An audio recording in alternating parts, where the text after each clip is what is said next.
वंदे मातरम दोस्तों, स्वागत है आप सभी का एवीआर कोचिंग सेंटर में। दोस्तों, जो हरियाणा सीईटी का एग्ज़ाम हुआ था 6 नवंबर को, उसकी जो जीके थी, हरियाणा जीके या फिर इंडिया लेवल की जीके है, कंप्यूटर क्लास है, जीएस के प्रश्न है, सभी आपके लिए लेकर आए हैं। इंग्लिश और मैथ इसमें नहीं है, लेकिन जिनके भी अभी तक क्वेश्चन पेपर जो उन्होंने मिलान नहीं किया है वो मिलान कर सकते हैं, और जिन्होंने मिलान कर भी लिया हो तो दोबारा रीचेक कर सकते हैं। देखिए, आज का फर्स्ट हमारा है दीनबंधु छोटू राम पावर प्लांट किस जिले में स्थित है? तो यह यमुनानगर जिले में स्थित है। हरियाणा राज्य की राजधानी कहाँ है? तो हरियाणा राज्य की राजधानी चंडीगढ़। हरियाणा और पंजाब की राजधानी है कौन सी? चंडीगढ़। बात करते हैं नरनारायण गुफा हरियाणा के किस जिले में है? तो नरनारायण की गुफा यमुनानगर में है। कौन सी नदी वर्षा ऋतु में राज्य के अंबाला और कुरुक्षेत्र जिले में बाढ़ का मुख्य कारण बनती है? तो मारकंडा नदी है जो अंबाला और कुरुक्षेत्र जिले में बाढ़ का मुख्य कारण बनती है। नेक्स्ट बात करते हैं हरियाणा के दक्षिण पश्चिम में कौन सा राज्य है? तो हरियाणा के दक्षिण पश्चिम में है जो राजस्थान है। नेक्स्ट चलिए बात करते हैं कि पानीपत की तीसरी लड़ाई मराठा शासकों एवं किसके बीच लड़ी गई थी? तो मराठा शासक और जो थे अहमद शाह अब्दाली के बीच में पानीपत की तीसरी लड़ाई लड़ी गई थी। बात करें महाभारत में हरियाणा को क्या कहा गया? तो महाभारत में हरियाणा को बहुधान्यक कहा गया है। इसमें बहुधान्यक लिखा हुआ है लेकिन बहुधान्यक कहा गया है। बात करें तो क्वेश्चन नंबर 53 की, तो हरियाणा की पारंपरिक वेशभूषा में फरगल क्या है? तो फरगल जो है बच्चों का टॉप होता है। क्या होता है? बच्चों का टॉप होता है फरगल। नेक्स्ट चलिए बात करते हैं कि निम्नलिखित में से कौन सा हरियाणा की महिलाओं का पारंपरिक परिधान है जो दुल्हन को विवाह के समय दिया जाता है? तो दोमच यानी कि दीमच है, इसमें दोमच जो है वह दुल्हन को विवाह के समय दिया जाता है। भाखड़ा डैम प्रोजेक्ट के संस्थापक कौन थे? तो छोटू राम जी हैं जो क्या है भाखड़ा डैम प्रोजेक्ट थे उसके संस्थापक थे। नेक्स्ट चलिए बात करते हैं 56 की, तो 56 है हमारा निम्नलिखित में से 2020 में आयोजित 34वां, क्या पूछा गया है इसमें? 34वां पूछा गया है। दो अंतर्राष्ट्रीय शिल्प मेला फरीदाबाद का थीम स्टेट कौन सा था? तो हिमाचल प्रदेश था। कौन सा था? हिमाचल प्रदेश था। 34वें सूरजकुंड अंतर्राष्ट्रीय शिल्प मेला का थीम स्टेट। नेक्स्ट चलिए बात करते हैं flying training centre Haryana institute of civil aviation यानी कि HICA की स्थापना हरियाणा के किस स्थान पर हुई है? तो यह हुई है पिंजौर में।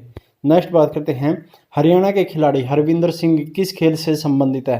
तो आर्चरी से संबंधित है। कौन? हरविंदर सिंह। चलिए नेक्स्ट बात करते हैं चिंकारा प्रजनन केंद्र हरियाणा में कहाँ स्थित है? तो कैरू भिवानी में स्थित है। क्या? चिंकारा प्रजनन केंद्र। नेक्स्ट है हरियाणा में किस वर्ष को बालिका शिशु वर्ष घोषित किया गया? तो 2006 को जो है हरियाणा में क्या किया गया है? 2006 को बालिका शिशु वर्ष घोषित किया गया है। नेक्स्ट है हरियाणवी लोकोक्ति तावला से बावला का अर्थ है। तो जो तावला से बावला का अर्थ है वह उतावले व्यक्ति का जो विवेक है वो शून्य हो जाता है, यानी कि जल्दी जल्दी में अपनी सूझबूझ खो देता है। नेक्स्ट बात करते हैं निम्नलिखित में से किस खिलाड़ी ने राष्ट्रमंडल खेल 2018 में कुश्ती में कांस्य पदक जीता था? तो देखिए इसमें कोई भी ऑप्शन नहीं है, इसका सही आंसर आएगा साक्षी मलिक, जिन्होंने 2018 में कॉमनवेल्थ गेम में क्या जीता था? कांस्य पदक जीता था। इसमें कोई भी ऑप्शन नहीं है, इसका सही ऑप्शन साक्षी मलिक आएगा या फिर सोमवीर आएगा। नेक्स्ट है हरियाणा से संबंधित निम्नलिखित खिलाड़ियों में से किसने टोक्यो 2020 पैरालंपिक में स्वर्ण पदक जीता? तो सुमित अंतिल ने जो है स्वर्ण पदक जीता है। कब? 2020 पैरा ओलंपिक में। नेक्स्ट है हरियाणा में प्रथम राज्य कवि की उपाधि किस व्यक्ति को प्रदान की गई है? तो किस व्यक्ति को प्रदान की गई है? उदय भानु हंस को प्रदान की गई है। नेक्स्ट है गीता का प्रथम श्लोक कुरुक्षेत्र की व्याख्या किस रूप में करता है? तो गीता के प्रथम श्लोक में कुरुक्षेत्र की व्याख्या धर्म अक्षेत्र के रूप में की गई है। हमने इसमें पहले ही निशान लगा दिए हैं जो कि क्वेश्चन थे उनको सही करके, ताकि ज़्यादा टाइम ना लगे।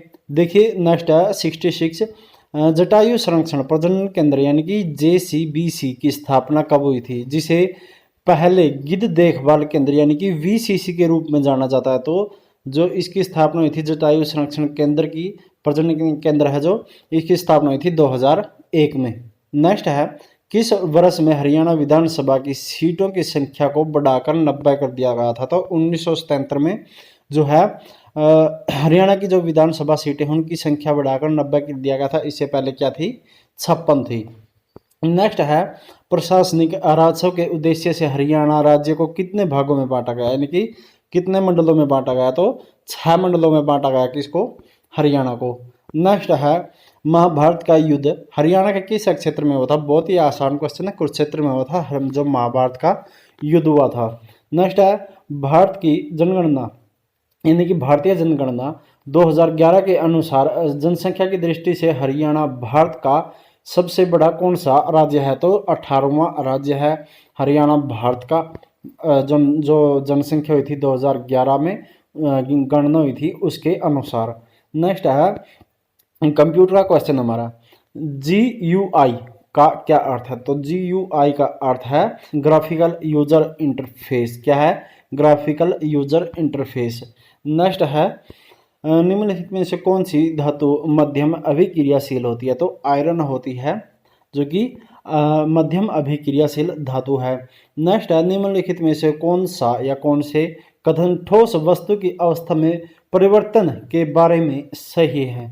तो देखिए, उस गलनांक पर ऊष्मा का निरंतर आपूर्ति से ठोस का तापमान बढ़ जाता है, यह गलत है। गलनांक पर जो है ऊष्मा की निरंतर आपूर्ति से ठोस के तापमान में कोई बदलाव नहीं होता, यह सही है। गलनांक पर ऊष्मा की निरंतर आपूर्ति ठोस के तरल अवस्था में बदलने के लिए उपयोग हो जाती है। तो गलनांक है जो ठोस को भी तरल अवस्था में बदल देता है, यानी कि बी और सी यहाँ पे सही हैं। और जो कोड थे उनमें जो अलग अलग दिए गए थे ऑप्शन, तो आप उसी हिसाब से इनको देख लीजिए। तो इसमें ये बी और सी सही है। बात करें तो 68वें राष्ट्रीय फिल्म पुरस्कार में किस राज्य ने सर्वाधिक फिल्म हितैषी राज्य पुरस्कार जीता है? तो किसने जीता है? मध्य प्रदेश ने जीता है। नेक्स्ट है, महारत्न, नवरत्न और लघु रत्न यानी कि मिनी रत्न भारत के किसके वर्गीकरण है? तो ये भारत में जो है सरकारी क्षेत्र एकक के क्या है? वर्गीकरण है। कौन कौन से?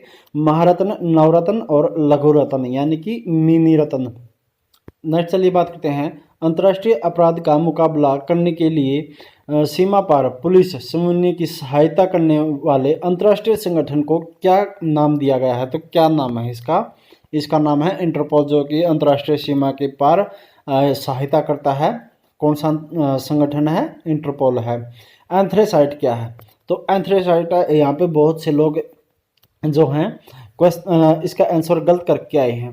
तो एंथ्रेसाइट का जो सही आंसर है सर्वोत्तम गुण वाला कठोर कोयला है।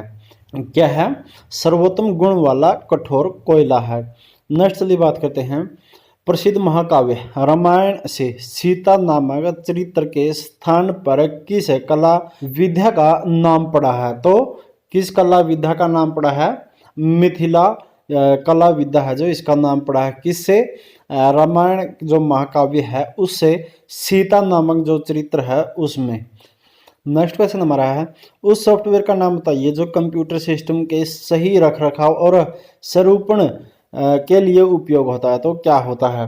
तो देखिए, ये होता है सिस्टम यूटिलिटीज। क्या है? सिस्टम यूटिलिटीज यानी कि सेकंड ऑप्शन सही है। नेक्स्ट चलिए बात करते हैं, इंटरनेट बैंकिंग वेबसाइट सामान्यतः वर्चुअल कीबोर्ड अथवा ऑनलाइन कीबोर्ड उपलब्ध करवाती है, क्योंकि क्या होता है कि यह प्रयोग करता है या फिर उपयोगकर्ता जो हैं उनको सुरक्षित तरीके से जो पासवर्ड होता है वो लिखने में क्या करता है? मदद करता है। यानी कि ये उपयोगकर्ता को या प्रयोगकर्ता को सुरक्षित तरीके से पासवर्ड लिखने की सहायता करते हैं। नेक्स्ट क्वेश्चन हमारा है, निम्नलिखित में से कौन सा कथन ब्लॉकचेन टेक्नोलॉजी के बारे में सही नहीं है? तो नहीं का इसने पूछा है, तो सही कौन सा नहीं है? नेटवर्क के एकल सदस्य यानी कि मेंबर हो या व्यक्ति हो उसके लिए परिवर्तन करना या डेटा बदलाव करना संभव है, यह क्या है? सही नहीं है। चलिए नेक्स्ट बात करते हैं 97 की, आपातकाल की उद्घोषणा अनुच्छेद 352 के परिवर्तन में होने पर निम्नलिखित में से किस मूल अधिकार को निलंबित नहीं किया जा सकता। तो नहीं पर ध्यान रखना, नहीं किया जा सकता।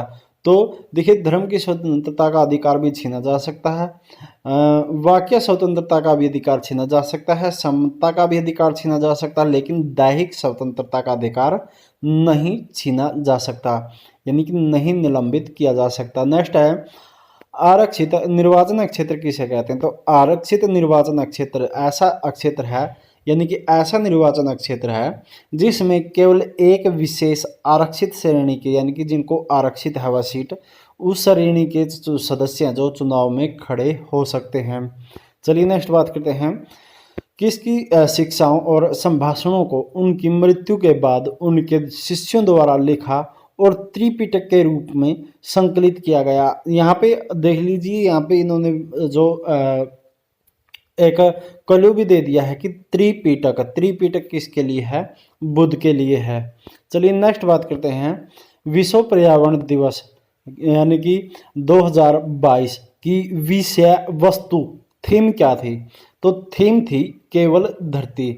यहाँ पे ऑप्शन दिए गए हैं, समावेशी विकास, सतत विकास, स्वच्छ पर्यावास, स्वच्छ पर्यावास, सभी के लिए समावेशी विकास। अंतर का ध्यान रखें, न किसी को और न ही कोई स्थान पीछे छोड़े। तो इसमें से कोई भी ऑप्शन सही नहीं है। ठीक है, तो थीम इसका क्या था, केवल धरती, यानी कि ओनली अर्थ। ठीक है, क्या था, ओनली अर्थ। और इसी के साथ आज की इस क्लास में हमारा इतना ही, लेकिन जल्द ही नेक्स्ट क्लास लेके आएंगे नए टॉपिक के साथ। तब तक के लिए चैनल को सब्सक्राइब कर लीजिए, आने वाली वीडियो की नोटिफिकेशन पाने के लिए घंटी का बटन भी जरूर दबा दीजिए। तो चलिए दोस्तों, मिलते हैं जल्द ही नेक्स्ट क्लास में। तब तक के लिए खुश रहिए, खुशहाल रहिए, सुरक्षित रहिए। जय हिंद, जय भारत।